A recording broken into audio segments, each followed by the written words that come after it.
গল্পের আসর বাই অগ্নিলা চ্যানেলে আপনাদের সবাইকে স্বাগত জানাচ্ছি। আপনারা শুনছেন হুমায়ুন আহমেদের লেখা উপন্যাস বহুব্রীহি। আজ থাকছে এর ৭ম পর্ব।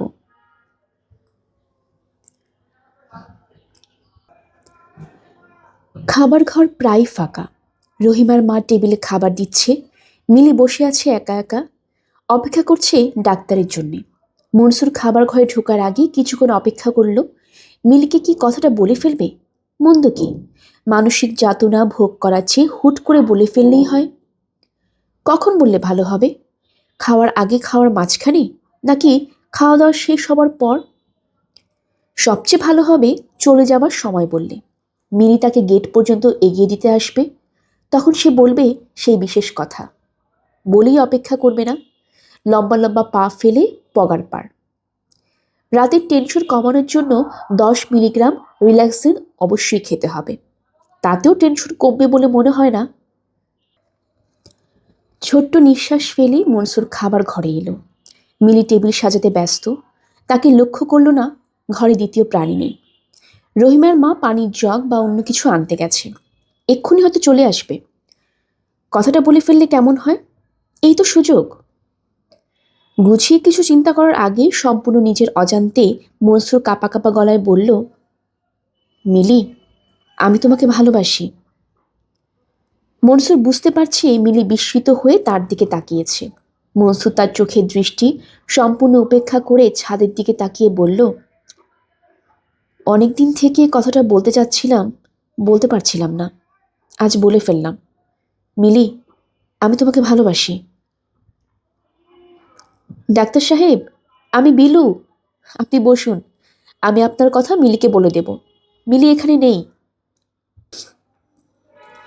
মনসুরের মনে হলো খুব বড় একজন সার্জন ধারালো ছুরি দিয়ে তার শরীর থেকে সেন্ট্রাল নার্ভাস সিস্টেম কেটে বের করে নিয়ে গেছে। তার শরীরে এখন কোনো বোধ নেই, চেতনা নেই। সে কোনো মানুষ না, সে একজন জঙ্গি। বিলু বলল, ডাক্তার সাহেব বসুন। মনসুর বসল। ঘরে খাবার তেমন কিছু নেই, মিলি কি যেন রাঁধতে গেছে। ডাক্তার মাথা নিচু করে বসে রইল। বিলু অবস্থা স্বাভাবিক করার জন্য বলল, আপনি তো নার্ভাস হচ্ছেন কেন? এরকম ছোটখাটো ভুল তো মানুষ সব সময় করে, করে না? মনসুর যন্ত্রের মতো মাথা নাড়ল। মিলি ডিম ভেজে এনেছে। ঘরে ঢুকেই ডাক্তারের মুখের দিকে তাকিয়ে বলল, আপনার কি হয়েছে? কিছু হয়নি, মিলি বলল। ডাক্তার সাহেব, আপনার কি হার্ট অ্যাটাক হচ্ছে? এরকম ঘামছেন কেন? মনসুর কাঁপা কাঁপা গলায় বলল, আমার শরীরটা খুব খারাপ লাগছে মিস মিলি, আজ আমি কিছু খাবো না। ডাক্তার কাউকে কিছু বলার অবকাশ দিল না, দ্রুত ঘর ছেড়ে চলে গেল। মিলি কিছুই বুঝতে পারছে না। হাসতে হাসতে বিলু ভেঙে পড়ছে, তার বড় মজা লাগছে। মিলি বলল, হচ্ছেটা কি আপা, এত হাসি কিসের? বিলু বলল, ডাক্তার চমৎকার করে প্রেম নিবেদন করলো, তাই দেখে হাসছি। প্রেম নিবেদন করলো মানে? ও তোর প্রেমে হাবুডুবু খাচ্ছে। ডুবে মরে যাবার আগে ওকে বিয়ে করে ফেল, ও ভালো ছেলে। দুজনেই দেব শিশু, দেখে মনে হচ্ছে তারা তাদের ছোট্ট ডানা দুটি ঘরের বাইরে রেখে খেলতে বসেছে। এই খেলাও অদ্ভুত খেলা। একজনের হাতে একটা কাঁচি, অন্যজন বিছানার চাদর ধরে আছে। কচকচ করে চাদর কাটা হচ্ছে। বাচ্চা দুজনের কারো মুখে কোনো বিকার নেই। পুতুল অবাক হয়ে দৃশ্য দেখছে। বাচ্চা দুটিকে সে চেনে, তবে এখনো ভালো পরিচয় হয়নি। আজ পরিচয় করার জন্য এসেছিল। বাচ্চা দুটি বিছানার চাদর কেটেছে, বালিশ কেটেছে, একটা লেপ কেটেছে। ঘরময় তুলা উঠছে, ভয়াবহ অবস্থা। পুতুল বলল, এইসব কি? নিশা হালকা গলায় বলল, কিছু না। তোমরা এসব কেন করতেছো? কাটাকুটি খেলছি। বোনের এই কথা টগরের পছন্দ হলো না। সে বলল, আমরা দর্জি দর্জি খেলছি। দর্জি দর্জি খেলতেছো? হ্যাঁ, বলেই টগর হাসল। অনেকদিন থেকে এই খেলাটা তার খুব পছন্দ। রাস্তার ওপাশে নতুন দর্জির দোকান হয়েছে, কেলকাটা শুটিং। সেখানে খচখচ করে রাত দিন কাঁচি দিয়ে কাপড় কাটা হয়। টগর গভীর আগ্রহে দেখে। আজ অনেকদিন পর এই খেলার সুযোগ পাওয়া গেল। কাছে অনেক কষ্টে নিশা মিলির কাছ থেকে জোগাড় করেছে। পুতুল বলল, তোমাদের আব্বা তোমাদের মারবে না? টগর বলল, মারবে। তারপরেও এরকম করতেছো? হ্যাঁ। কেন? নিশা ছোট্ট করে হেসে বলল, বেশি মারবে না, অল্প মারবে। অল্প মারবে কেন? আমাদের মা মারা গেছে তো। মা মারা গেলে বাচ্চাদের বেশি মারার নিয়ম থাকে না, কম মারতে হয়। পুতুল বলল, অনেক খেলা হয়েছে, এখন হাত থেকে কেসিটা নামাও, না হইলে হাত কাটবো। টগর বলল, আপনি এখন জানতো, আপনি আমাদের বিরক্ত করবেন না। পুতুল নড়ল না। এক মজার একটা দৃশ্যের আকর্ষণ এড়িয়ে সে যেতে পারছে না। বাচ্চা দুটি টুকটুক করে কথা বলছে। নিশা বলল, আপনি আমার জন্য এক গ্লাস খাওয়ার পানি আনেন তো। এমনভাবে বলল যেন কতদিনের পরিচিত, কত দীর্ঘদিনের ঘনিষ্ঠতা। পুতুল পানি আনতে গেল। পানি এনে দুই দর্জির কাউকেই পাওয়া গেল না। তারা অদৃশ্য। ডেকেও সাড়া পাওয়া যাচ্ছে না, কারণ আনিস ঘরে এসেছে। তার সাড়া পাওয়ার পরেই এই অবস্থা। পুতুল আনিসকে দেখে অপ্রস্তুত ভঙ্গিতে বলল, আসসালামু আলাইকুম। আনিস বলল, ওয়ালাইকুম সালাম। তুমি এমদাদ সাহেবের নাতনি, তাই না? পুতুল তোমার নাম? জি। দেখেছো কি অবস্থা? পুতুল কিছু না বলে মুখ নিচু করে হাসল। আনিস বলল, এদের যন্ত্রণায় অস্থির হয়েছে। এরা যা করছে তার নাম দুষ্টুমি না, এ হচ্ছে ইচ্ছা করে আমাকে কষ্ট দেওয়া। তোমার পানির গ্লাসটা কি আমাকে দিতে পারো? পুতুল গ্লাস এগিয়ে দিল। আনিস এক চুমুকে পানি খেয়ে ফেলল। বিষণ্ণ গলায় বলল, এই ঘটনা কিন্তু আজ নতুন ঘটছে না, এটা পুরনো ঘটনা। আগেও কাটাকুটি খেলা একবার হয়েছে। তখন তারা প্রতিজ্ঞা করেছিল আর কোনোদিন খেলবে না। বারবার তো এটা হতে দেওয়া যায় না। পুতুল বলল, বাদ দেন, এরা ছোট মানুষ। তুমি ভুল বলছো পুতুল। ওরা ছোট হলেও আমার সঙ্গে যা শুরু করেছে তা বড় মানুষদের খেলা, এক ধরনের দাবা খেলা। তারা এরকম চাল দিচ্ছে, আমি একরকম চাল দিচ্ছি। আমার সংসার টিকে থাকবে কি থাকবে না এটা নির্ভর করছে এই খেলায় জয় পরাজয়ের উপর। এই মানুষটার কথা পুতুলের বড় ভালো লাগছে। কি সহজ সরল ভঙ্গিতেই না পুতুলের সঙ্গে সে কথা বলছে, যেন পুতুল তার কত দীর্ঘদিনের চেনা। অথচ এর আগে একদিন মাত্র কথা হয়েছে। তাও কি নাম, দেশ কোথায়, এরকম কথা। পুতুল, জি। ওরা কোথায় পালিয়েছে তোমার কোনো ধারণা আছে? জি না। আচ্ছা, ওদের খুঁজে বের করছি। তার আগে এসো, আমরা দুজন এক কাপ করে চা খাই। নাকি তুমি চাও খাও না? খাই। তাহলে বরং চা বানাও। চা খাবার পর ঠিক করব টগর এবং নিশাকে কি শাস্তি দেওয়া যায়। কত সহজ, কত আন্তরিকভাবেই না লোকটা কথা বলছে।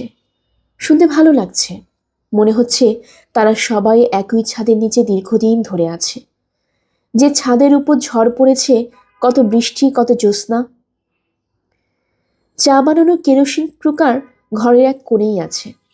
কেরোসিন কুকার ধরাতে অসুবিধা হলো না। চা বানাতে বানাতে ছোট ছোট সব কথা হতে লাগলো। প্রতিটি প্রশ্নের জবাব আনিস খুব মমতার সঙ্গে দিল। যেমন পুতুল বলল, ভাইজান, আপনি কি করেন?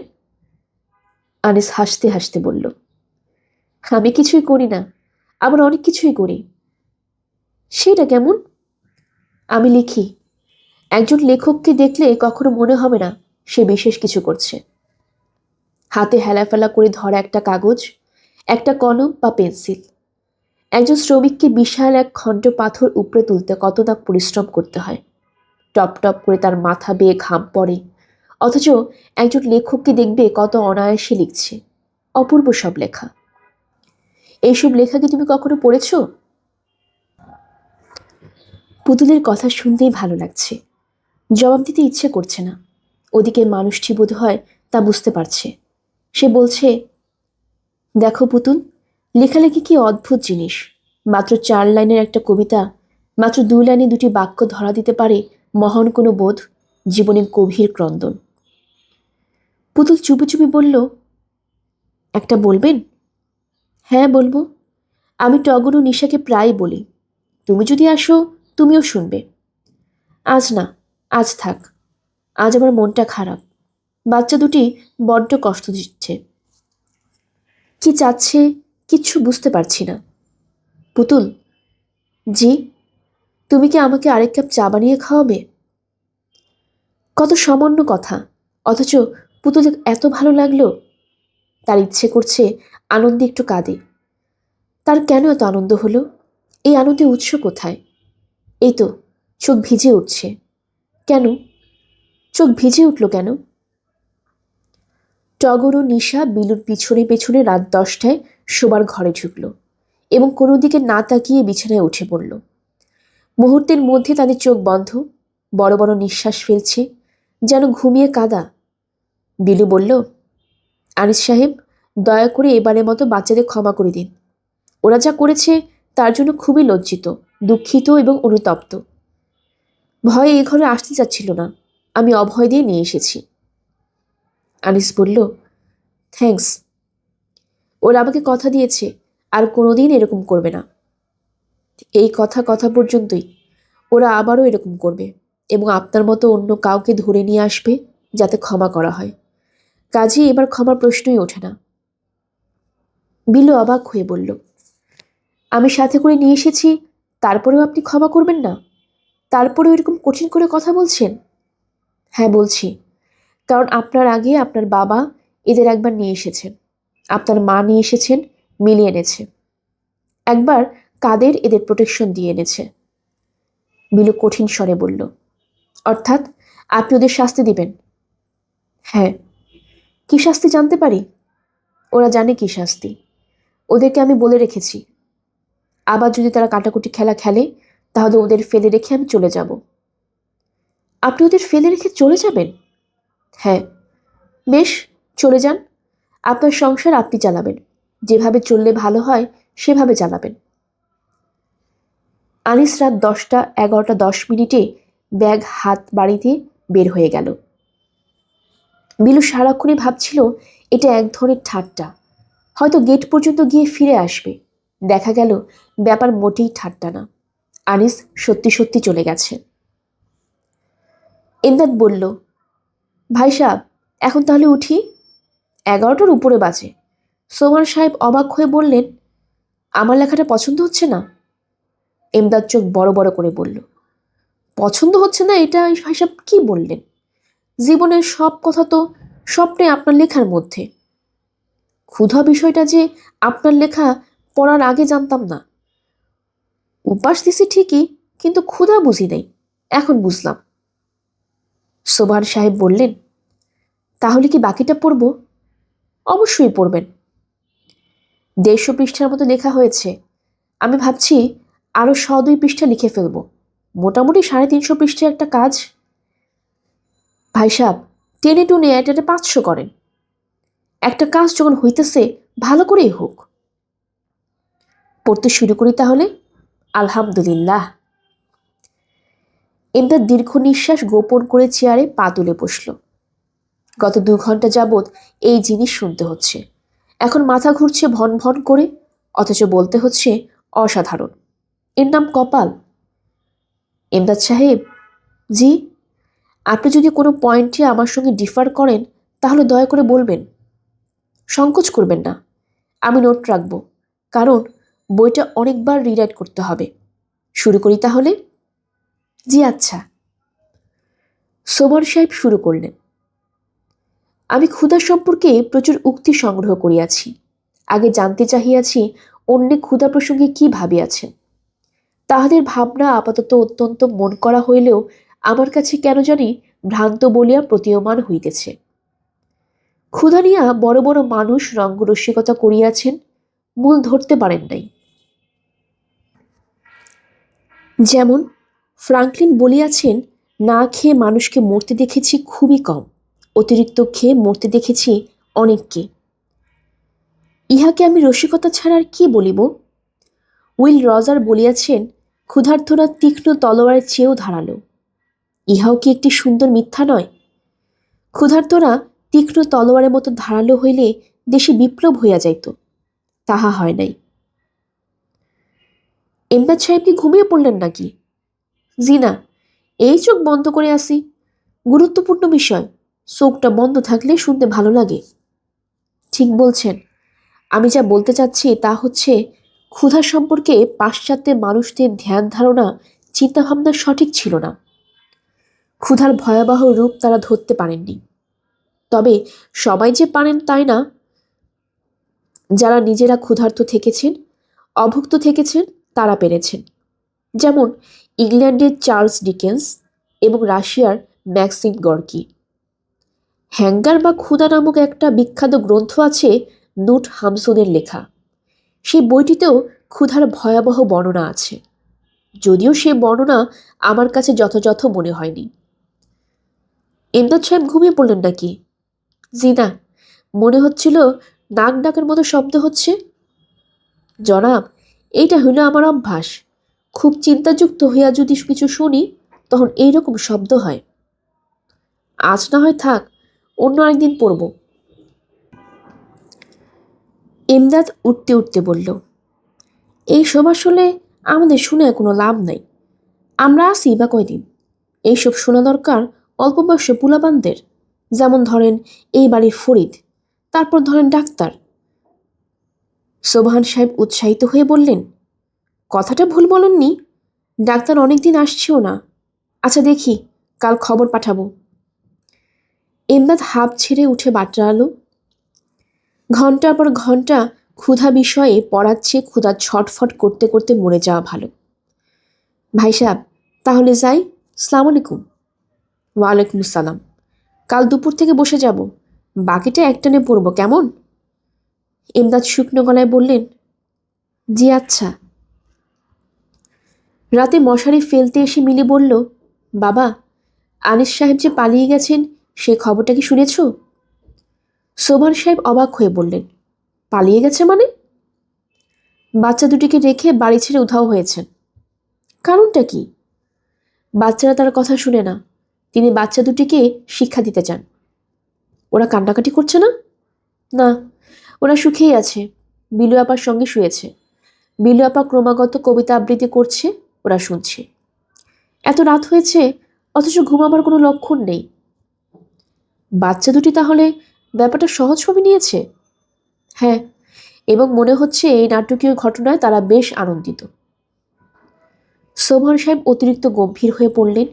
মিলি খুব হালকা গলায় বলল, বাবা, বিলু আপা বাচ্চা দুটিকে যে কিরকম পছন্দ করে তাকে তুমি জানো?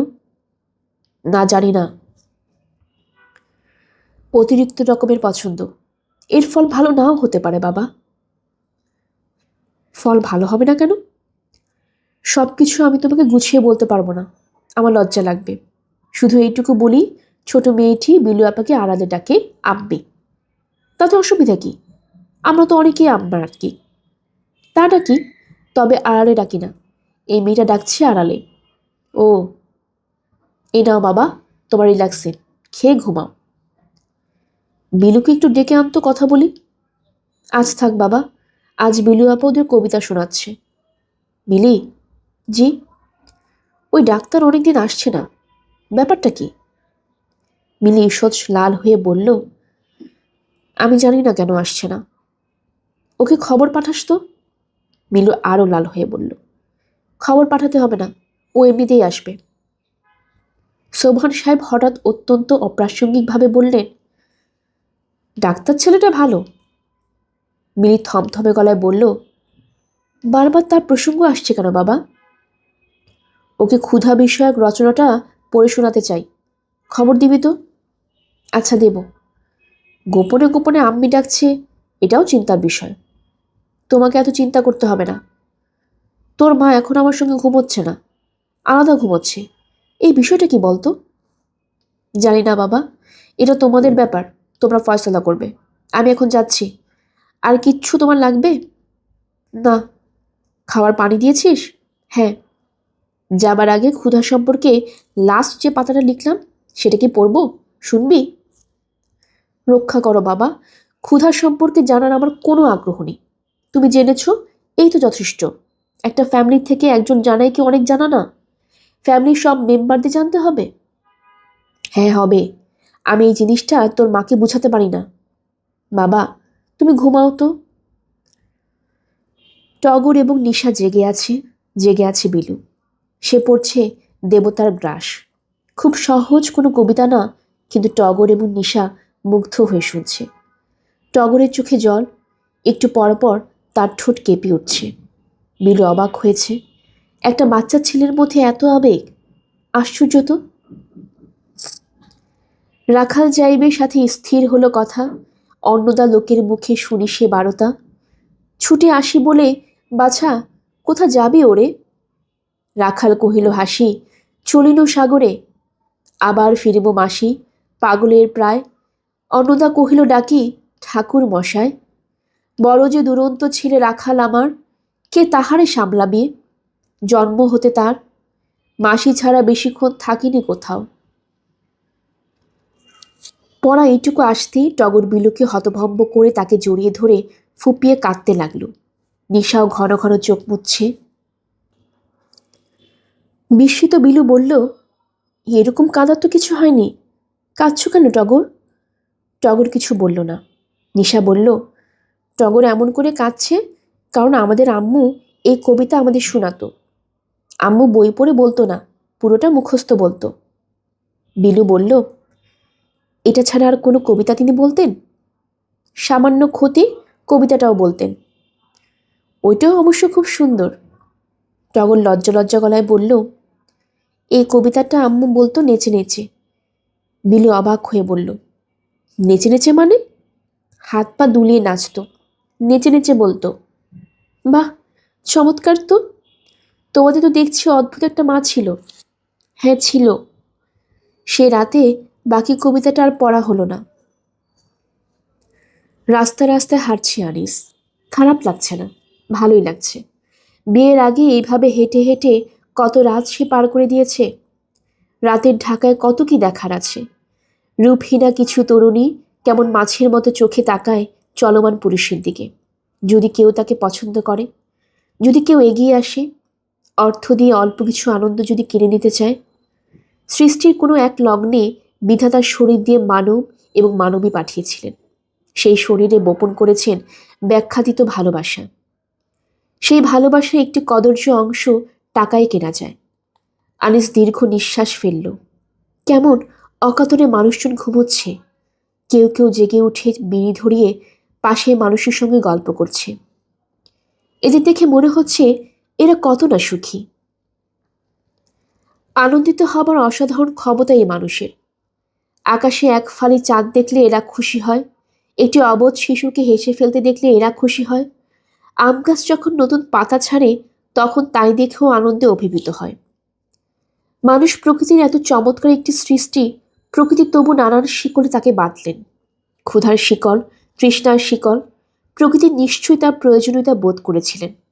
বুঝতে পেরেছিলেন মানুষ নামক এই প্রাণীটাকে নানান দিক থেকে বেঁধে না রাখলে সে শেষ পর্যন্ত একটা ভয়াবহ কাণ্ড করে বসবে। স্বর্গ মত পাতাল জয় করবে, গ্রহ থেকে গ্রহান্তরে সে নিয়ে আসবে তার পায়ের নিচে, এবং এক সময় প্রকৃতিকে প্রশ্ন করে বসবে, কে তুমি? কি তোমার পরিচয়? কি চাও তুমি মানুষের কাছে? কেন তুমি আমাদের এই পৃথিবীতে এনেছ? কোথায় তুমি আমাদের নিয়ে যেতে চাও? আনিস সিগারেট ধরিয়ে সদরঘাট লঞ্চ টার্মিনালের দিকে রওনা হলো। আজকের রাতটা সে লঞ্চ টার্মিনালেই কাটাবে। স্যার, আনিস চমকে তাকালো। মেয়ে লাগবে স্যার? College girl. বিশ্বাস না করলে সার্টিফিকেট দেখবেন। কি নাম মেয়ের? মেয়ে তো একটা না, অনেক আছে। নাম দিয়া কি হইবে? কিরকম স্যার বলেন? হোটেল ব্যবস্থা করা আছে, কোনো সমস্যা না।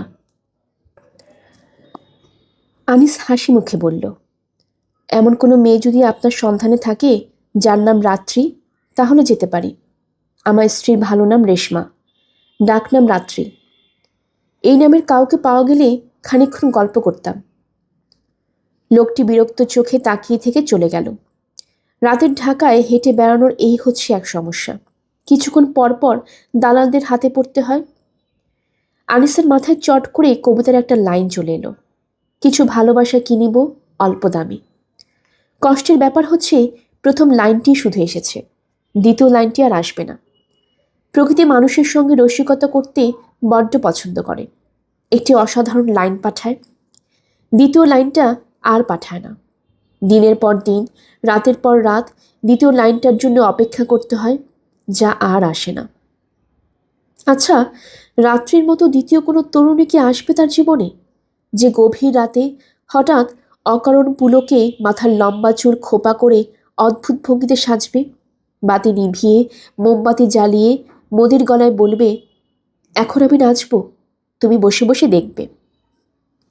সখীগণ সবে কুড়াইতে কুটা, চলিল কুসুম কাননে, কৌতুক রসে পাগল পরাণী, শাখা ধরি সবে করে টানাটানি, সহসা সবারে ডাক দিয়া রানী, কহে সহস্র আননে, ওগো তোরা আয়, ওই দেখা যায় কুটির কাহার অদূরে।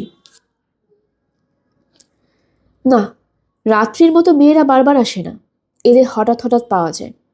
অসীম সৌভাগ্যবান কোনো পুরুষ হঠাৎ এদের পেয়ে যান, সে যেমন পেয়েছিল। রাত্রে মৃত্যুর সময় সে তার হাতে হাত রেখে বসেছিল। একসময় আনিস বলল, কষ্ট হচ্ছে? রাত্রি বলল, হ্যাঁ। আনিস সহজভাবে বলল, কষ্টের কিছু নেই রাত্রি, আবার দেখা হবে।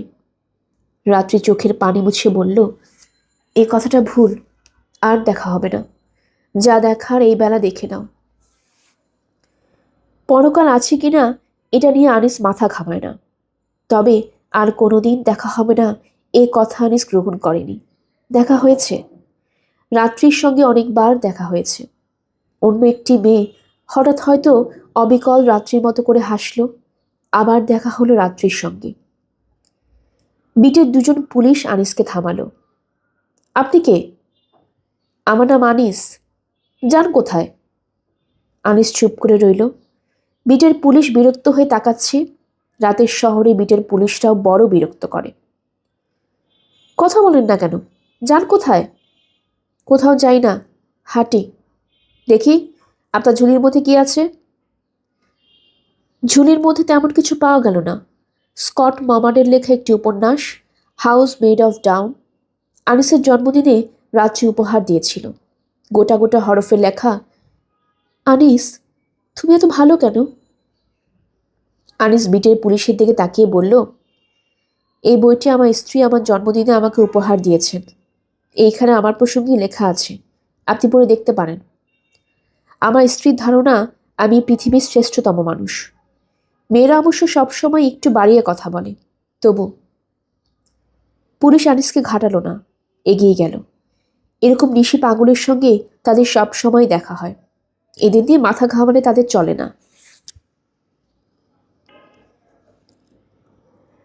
গল্পের আসর বাই অগ্নিলা চ্যানেলে আপনারা শুনছিলেন হুমায়ুন আহমেদের লেখা উপন্যাস বহুব্রীহি। আসছিল এর 7ম পর্ব। আমাদের গল্প পাঠ আপনাদের কাছে ভালো লেগে থাকলে কাইন্ডলি সাবস্ক্রাইব করবেন। নতুন যারা আছেন স্ক্রল করে দেখবেন, আমাদের চ্যানেলে অনেকগুলো গল্প রয়েছে।